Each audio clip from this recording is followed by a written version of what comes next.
Hello guys. তো আজকে আমাদের একটা বিয়ে বাড়িতে যাওয়ার আছে, ইনভাইট আছে। তো সেখানে যাওয়ার জন্য এখন রেডি হওয়া শুরু করেছি। আর বিকালে কিন্তু আমি যে সব জিনিসপত্রও নিয়ে চলে এসেছি। আর আমার না রেডি হওয়ার আগে এই যে দেখো, তারও তোমাদেরকে ব্যাক ক্যামেরায় দেখাচ্ছি। এই দেখো, এই সব প্রোডাক্ট বের করে টেনশনে পড়ে যাই যে কোনটা করবো আর কি। আমার ড্রেসও চুজ হয়নি যে কোন ড্রেসটা করবো। তো চলো ফটোফট রেডি হয়ে নিই, নইলে অনেকটা লেট হয়ে যাবে আর বিয়ে বাড়িতে খাবার দাবার শেষ হয়ে যাবে। তো চলো রেডি হই। তো আমরা বিয়ে বাড়ি যাচ্ছি আর এদিকে ছাতা মাথায়, ছাতাটা দেখা ভালো করে। এই দেখো ছাতা। তোর মুখ কই? তোর মুখ তুই তো দেখা তোর মুখ। হ্যাঁ, এই যে আমরা যাচ্ছি এখন। তো আমরা সবাই বেরিয়ে গেছিলাম রেডি হয়ে। আর এদিকে কিন্তু আমাদের সাথে আমাদের পাশের বাড়ির একটা ফ্যামিলি ছিল যারা একসাথে যাওয়ার ছিল। তো তাদেরকে ডেকে নিলাম এবং তারপরে আমরা কিন্তু চলে যাচ্ছিলাম।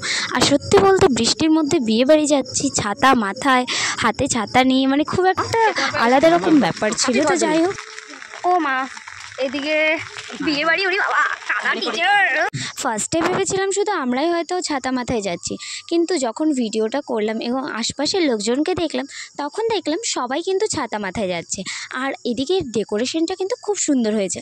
আর এই বিয়েবাড়িটা কিন্তু আমাদের ছিল অনেক দিন আগে, বাট কিছু টাইম এবং ইস্যুর প্রবলেমে আমি খুব তাড়াতাড়ি সেই ভিডিওটা আপলোড করতে পারিনি। তো যাই হোক, আবার বিয়ের কথায় আসা যাক। দেখো এদিকে চারদিকে বৃষ্টি ভেজা, তার মধ্যে কিন্তু খুব সুন্দর করে সাজানো হয়েছে। তো আমাদের প্রায় পাড়ার সবাই এসেছিলো এবং আসার পরে কিন্তু আমরা ভিজে গেছিলাম কিছুটা। তো সবাই নিজের ড্রেস ঠিক করলো এবং ভেজা ভেজা অবস্থাটাকে ঠিক করলাম এবং তারপরে চলে গেলাম বিয়ের মণ্ডপে। এবং বিয়ের মণ্ডপে যাওয়ার পরে কে দিতে যাবে সেটা নিয়ে কিন্তু আমাদের মধ্যে ডিসকাস হচ্ছিলো। এবং আমি প্রথমত যেতে চাইছিলাম না, কিন্তু লাস্টে কিন্তু আমাকেই যেতে হয়েছিল। আর আমাদের বাড়ি থেকে আমার বড়দি, মা, বাবা আমরা গিয়েছিলাম। আর বড়দিকে দিয়েছিলাম ভিডিও করতে। দেখো কি বিচ্ছিরিভাবে করেছে, কোনো ফেসই ওঠেনি। তো এদিকে আমরা ব্রাইডকে গিফটটা দিয়ে বেরিয়ে গেছিলাম এবং বাইরে কিন্তু কফি এবং পকোড়ার স্টল দিয়েছিল। একদিকে ছিল ভেজ পকোড়া, আরেকদিকে ননভেজ।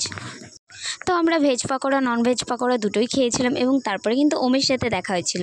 আর ওম আমাকে মনে করিয়ে দিচ্ছিল যে আমার ভিডিওটা কিন্তু করা হয়নি। তো তারপরে আমি ওমের সাথে একটা ভিডিও নিলাম এবং তারপরে এদিকে এই যে রাজ আর রাজের ভাই ছিল, তো ওদের সাথেও একটা ভিডিও নিয়ে নিলাম। সবাই মিলে একসাথে ছবিও তুললাম। যেহেতু প্রচুর বৃষ্টি পড়ছিল, তাই বাবা বললো তাড়াতাড়ি খেয়ে নেওয়ার জন্য।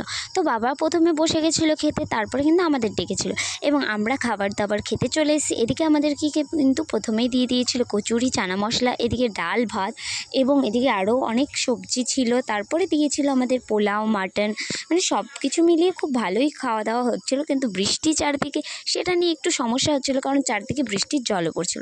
তো যাই হোক, যে এভাবেই আমরা কিন্তু চলে আসলাম বাড়ির দিকে। আর বিয়ে বাড়িটা কিন্তু আমাদের খুব ভালোই কেটেছে। তো তোমাদের কেমন লাগলো অবশ্যই জানিও।